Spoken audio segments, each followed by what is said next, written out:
14 years ago, Bill told me that I needed to run for sheriff. And that kind of rang. I told him at the time, it's like, well, maybe I should do the job first, and let's see how that goes before we get too far ahead of it. But it's kind of holding true. I'm a Kelso native. I graduated from Kelso High School.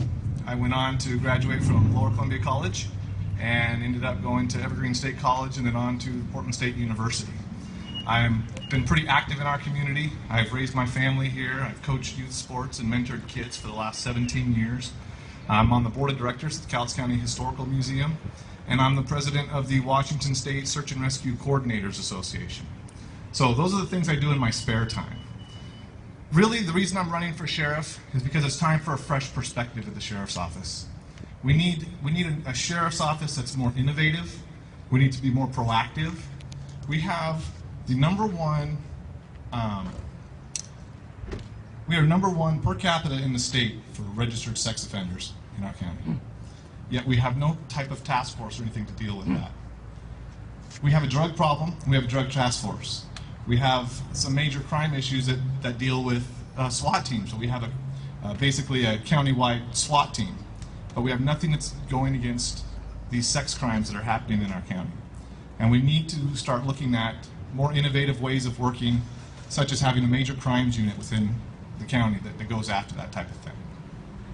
We need more innovation in technology. Whether we like it or not, police work is changing. It's rapidly changing. And it's becoming much more technology driven. And we have to stay on top of that. We have a lot of technology at the sheriff's office, but none of it talks to each other. It's all hit and miss, and we need to find a way to bring it all together so it's more conducive to work together. And we need to be more accountable to the public. The sheriff's office really needs to be much more transparent.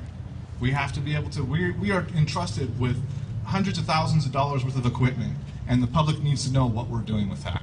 What are we doing? We need to have an annual report that outlines all our activities, our number of cases that we're working, what are we working on, how are we doing it, how are we being responsible with the public's money. It's critical. I'm going to bring all those things to the office. I've actually written a strategic plan that outlines all this so we can get into crime prevention instead of simply responding to crime. Over the last 15 years, our crime rates are just absolutely going through the roof. Like I mentioned before, we had a drug task force. It's been here since the 70s. How's our drug problem doing? Maybe it's time that we start thinking about different ways of doing business. I think we need to have a county-wide street crimes unit. Let's use those assets and those resources that we're putting into the drug task force, and let's go after the street-level dealer. These are the people that are ripping the wire out of the telephone poles. These are the ones that are burglarizing your houses and breaking into your cars. That's where our problem lies, and that's where we need to get aggressive. I'm running as an independent because I think it's time that we get the politics out of the sheriff's office. I think the sheriff's office should be a neutral position, much like the prosecutor and the judges.